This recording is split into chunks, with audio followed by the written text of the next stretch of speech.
Hello everyone, and welcome to Nomad Electric's first video for the YouTube channel. This is going to be a video on a beginner's guide to powering your rig. It's a new book that I just finished writing. It's a small book, but it's designed for beginners and for people who are buying a rig, have a rig like a bus, RV, or van, and want to know how to get started on figuring out what it takes for them to be powering it off-grid with solar, via pedestal, anything like that. And a lot of people like the audio-visual versions of books, so this YouTube video is going to accompany the book. The book will be available on my website for free, and I'll have a link in the description to download it. So let's get to it. So a beginner's guide to powering your rig. Here's the contents page. So welcome, how to use this book. So if you're looking into going off grid in your current or soon-to-be rig and have no idea where to start, this is the book for you. This book is the primer for those wanting to cut the cord, ditch the pedestal, and go off grid or boondock, and it contains basic principles that govern electrical systems and what a generic off-grid system looks like, and it discusses the methods that we use at Nomad Electric to size these systems, and you'll be doing that yourself as well by the end of this book. Alright, so the basic principles of electricity. Electricity is the flow of the electric charge typically carried by electrons moving through a conductor, such as a wire. The basic principles of electricity involve three key concepts: volts, amps, and watts. Volts is the measure of the electric potential difference between 2 points, at which it's what pushes the electric charge through a circuit, similar to pressure in a pipe. And current is the flow of how much is going through the pipe. And watts is also the rate at which the electrical energy is used or produced. So it's a combination of those two. So to get watts, you multiply volts and amps together to get watts. Now, as nomads, we need to keep close tabs on our power consumption, and we use this math all the time because it's part of off-grid living is to figure out what different appliances use so that we can best power it, or if we can power it at all. The simple equation is key to making the decision-making process of building new systems and making and upgrading new appliances for existing ones. So on this diagram right here, you have the picture of an air fryer, and on the box, it will say it draws 10 amps. Now, this 10 amps can be on a plug, it can be on a user manual. And then you see that cord. When you see a cord like that, you know that's 110 or 120 volts. So you already know what the amps are and what the volts are. So now you can figure out what the watts are by multiplying them together, and that comes to 1200 watts. So that air fryer uses 1200 watts when it's running, and then you can apply this logic to anything. And it works in reverse as well. If you want to figure, if you have the watts and you have, it's that plug, then you could divide the watts by the volts to figure out the amps. Okay. Now, another very important part of electricity, basic principles of, is resistance. Resistance is our enemy. More often than not, it's what causes fires in electrical systems, in homes, in RVs, in school buses, in vans. It's what causes fires. And there are three main ways that we can use to reduce resistance in our off-grid system. Number one is make sure your conductors, as in i.e. the wires, are short. We want all of the DC stuff. So if you see that picture there, you've got the blue multi-plus, you've got the battery there in orange, you've got everything close together within a 2 to 3 foot radius of each other. That keeps all of the wires short. and it improves efficiency of the system. And it also means that the electricity has less path to travel to get to where it needs to go. You got to make sure that the conductors are of the appropriate size. Now, you've heard of wire gauge, so you've got a 10 gauge, 4 gauge, and then you've got it's kind of confusing because it goes from 2 gauge to 2-aught, 4-aught, which basically is just making it bigger, thicker. And this is generally, we use welding wire, with high quality welding wire, stranded, for this stuff, for DC installations. But what you do is we size the conductors to how much current is going to be going through them, to the maximum amount of current that could possibly go through them. So when we're sizing a conductor to, say, for example, connect an inverter to the system, we want to size that conductor to the maximum amperage that inverter could potentially pull out of the system. Okay, and then make it a little bit bigger, because we want to have a little bit of breathing room with our conductors.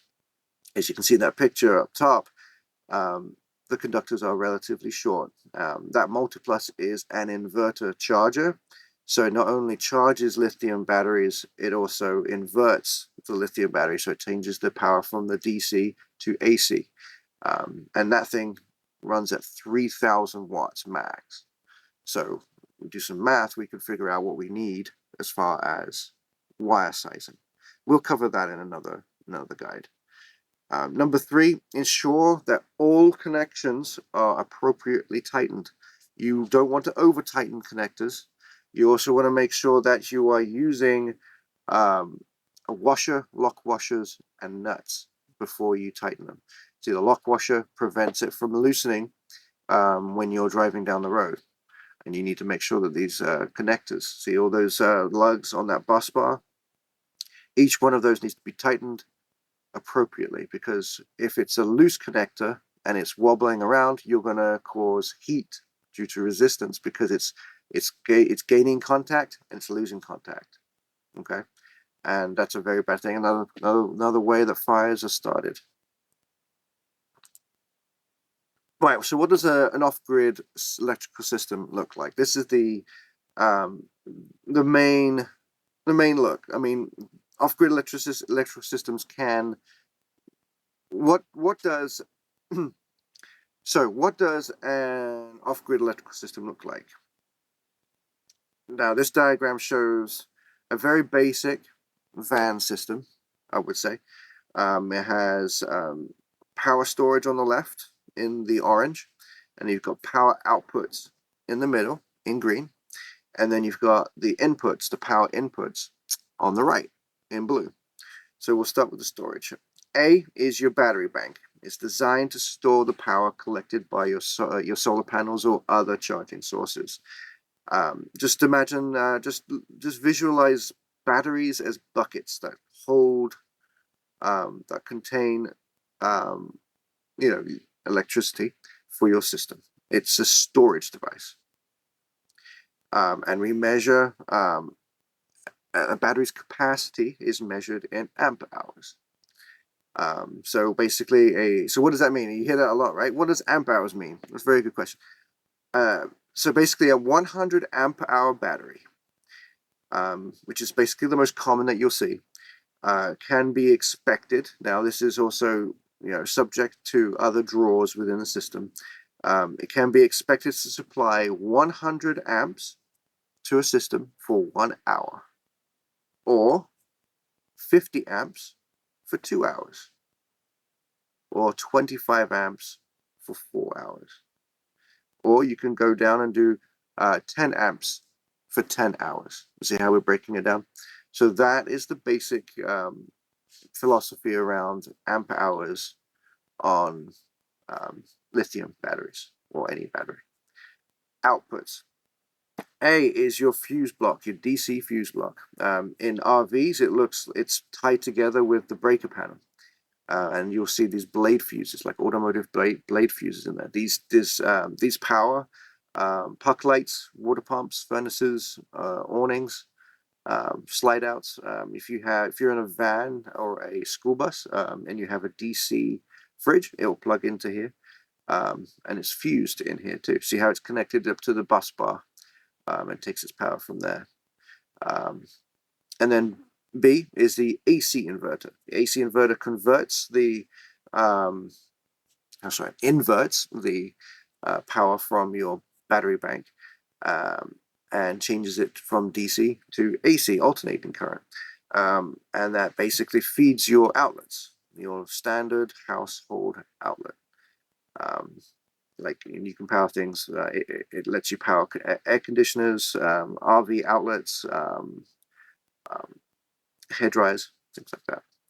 Then you got your power input on the right. And this is power from your solar panels or other charging devices, such as DC to DC alternator chargers, which are very handy, and solar panels. And if you notice, though, these all have switches on them. We'll be covering that next. Right, staying safe. Now we're bringing back the diagram from before. The way we stay safe in electrical systems off grid are fuses and switches.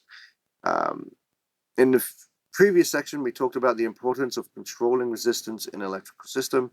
We learned that using wires of the suitable ampacity reduces this risk, but what if something happens that exceeds the ampacity of the wire? That's where fuses come in. The fuses are used to protect wires and are sized within the threshold of the wire's ampacity so that they blow when it is exceeded, protecting the system during a catastrophic event. Now, if you see in the yellow here, we've got a Victron links distributor, is what they call it. It's basically a positive and a negative bus bar with 4 locations for fuses, for mega fuses. So it's basically an all-in-one kind of system for your electrical system. It's kind of like your arteries. It feeds electricity in from your solar panels and other charging devices, and takes it out of the batteries when needed to feed these guys in the middle. What we covered before, the AC, the inverter, and the DC fuse block. We also have a fuse right here, which is a ANL fuse. It's similar to the mega fuse, but it has a different interruption rating. So we like to put that close to the battery bank right here, so it protects the wires going to your lithium battery bank and protecting your lithium battery bank at the same time. We've got blade fuses that are in here. These are all protected, so if something happens and say, for example, there's a water leak somewhere and it causes a short in your puck lights or something like that, it will blow a fuse right here, protecting the rest of the system. You basically open this up and you'll be able to put in a new fuse when you need to. Now, switches. We got 2 switches on this diagram.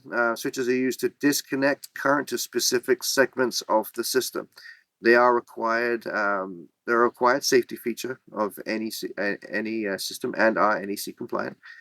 Switches allow you to safely work on or modify your system without the risk of electric shock, which is also incredibly crucial for technicians and nomads. You will not believe the number of systems I've looked at and had to fix off-grid systems in vans and RVs, which the technician who installed the system didn't put switches in. So here I am, I'm arcing electricity trying to disconnect the battery, things like that. It's not safe. So that's why we add switches. So if we look on the one on the left, this is the main battery disconnect switch. So if you flip this switch, it prevents any positive current coming from the battery bank to go into your system. It basically puts that side of your system on the positive side to sleep. And then you've got a switch over here, this is a dual pole disconnect, which disconnects your solar panels from your charge controller, basically making this side go to sleep. So once you've switched off these 2 switches, it is safe to touch any of these systems any of these areas right here in between. Okay, so if you just switch this guy off, there is still current flowing from your solar panels. Just know this, okay, because it's flowing through. And if you just switch off this guy, the dual pole disconnect, you still got current flowing from your battery bank. So it's important to have switches in areas. Some people put switches here in the inverter area. Some people put switches right here where the DC fuse block is, just to turn that off if they so choose. So note, fuses and switches come in different varieties and tolerances. As this is a beginner's guide, we're not covering that. This is basically a get to know your system. This is, what does it look like, in its basic form. Well, how much solar do I need? That is the most common question I get asked. It's the most common question I see online on Facebook and all of the other social media areas. Our response is always determined by answering two questions. What do you want to run and for how long? And what is your budget? We believe in designing and building electrical systems for people by aligning the answers of those two questions together. We tailor systems to your needs instead of spending tens of thousands of dollars to get your off-grid electrical system, up and running.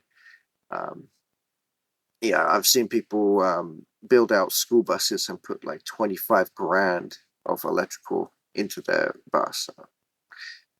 Okay, what are you running to warrant $25,000 worth of stuff like that? I mean, now, so how do I determine how many batteries I need? So it's not an exact science, okay, because there are different varying factors, but we can get a good estimate by using the worksheets that I've provided.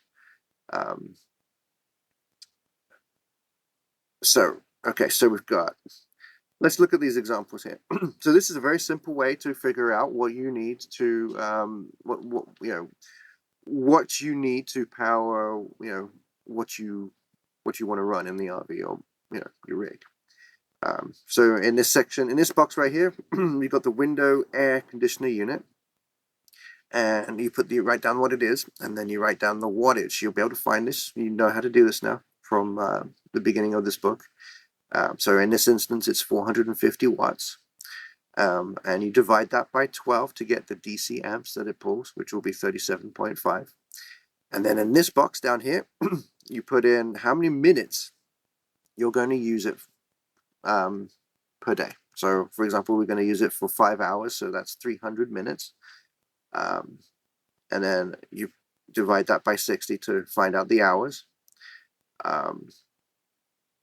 And then you multiply the amps by the hours used, and that's how many amp hours per day your window air conditioner unit uses. And actually I chose a window air conditioner unit as an example because this is a very common question online. Can I use an AC with my system? Yes, it just depends on which size you use. The window air conditioner uses between 400 and 500 watts. It's very economical. It's good for small spaces like vans. As you can see, it pulls 100. If you ran it for 5 hours during the hottest part of the day, it will use about 187.5 amp hours. So how does that translate into what kind of battery bank I need? So we'll take that example, and here is the, this is the where we calculate it.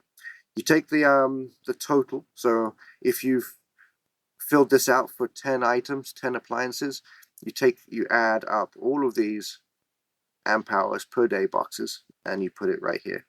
Total amp hours per day. And you round it up to the nearest 100. Okay. And that gives you the minimum battery bank size in amp hours. This is the minimum. Okay. So if we use the example from the window air conditioner unit, it uses 187.5 amp hours per day. You round that up to about 200 amp hours. So that is the minimum battery bank size you would want in lithium to run just that for 5 hours a day. and how much solar do I need? How many solar panels? How much wattage of solar panels do I need? And the most efficient way that we found to size that is to double the battery bank amp hour size, and that to make your solar wattage size. So we double the 200 and make it 400 watts. So 200 amp hours of battery with 400 watts of solar to power it.